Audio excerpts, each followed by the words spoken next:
Hi, my name's Guy Lebida. I'm running to be your state representative for Bowdoin, Bowdenham, and Richmond, which is District 55. And I'm here to answer a few questions.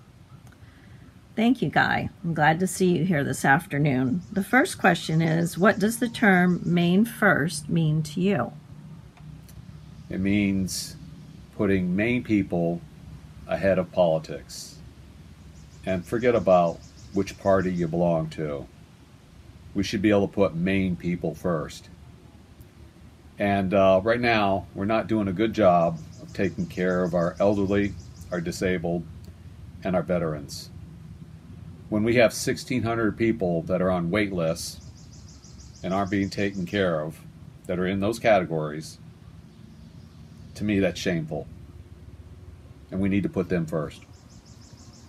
So what was your aha moment that got you into politics? One of the first ones is when I was asked to run for county commissioner. I was actually District 1 in Saginaw County, so that was Topsom and Bowdoin. And before I decided and said yes to that, to be a candidate, I always voted. I always thought that was enough until I started running as a candidate and I saw what candidates had to go through. And it's a lot of work. And it wasn't just enough to vote anymore. So at that time, or maybe even a little bit before that, Senator Barack Obama was running to be president of the United States.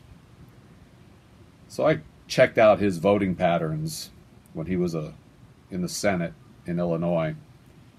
And I noticed that he voted present most of the bills.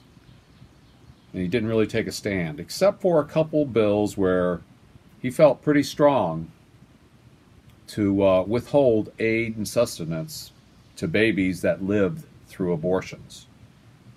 And I couldn't believe anybody would do that. It was like inhumane. And it got me angry. And that's when I really started getting involved in party politics. And I was always a Republican. So that led me into helping other candidates that who were running for the state level positions. And I helped a lot with my time, my energy, and my money. Those candidates didn't vote how they said they were going to vote.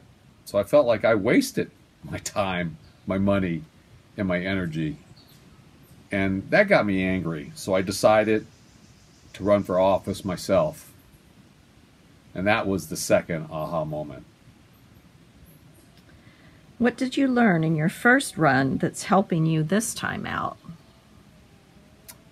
Well, when I ran for state senator, didn't have a large enough team helping. It was a pretty conflicted campaign because I'd beat an incumbent that was already in office, and so it kind of split the amount of people that were able to help. So the team was small, and there wasn't enough funds to run the campaign properly. This time, I was asked to run for state representative.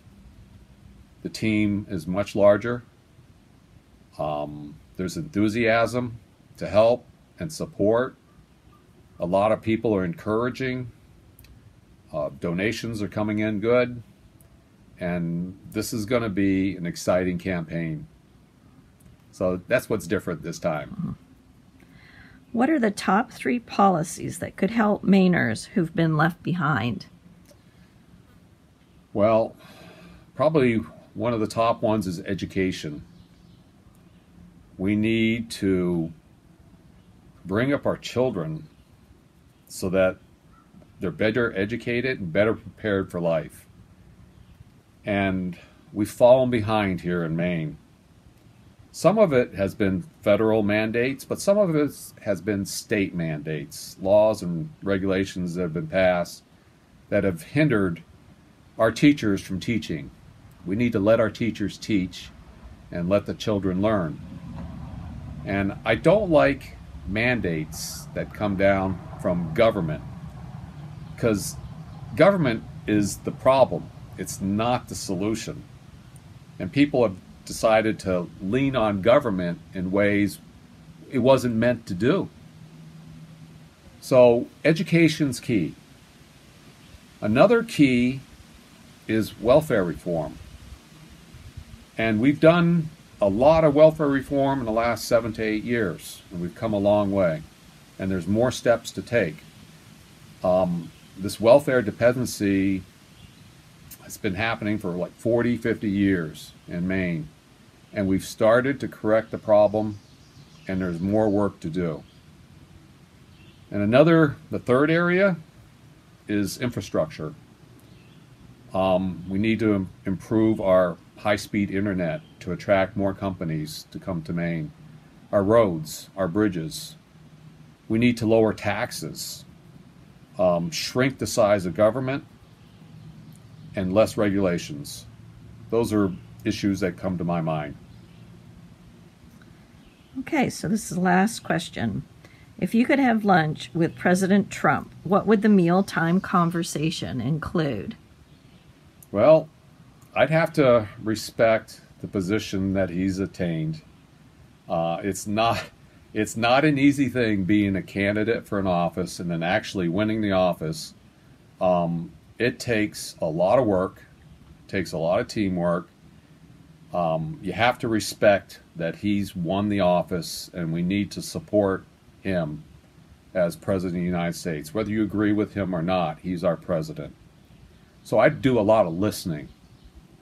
And then only when I had an opportunity or felt like I could interject something, then I would ask him, how do we help our citizens?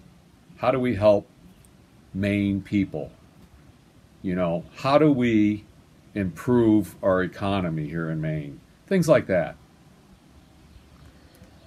Well, thanks for asking me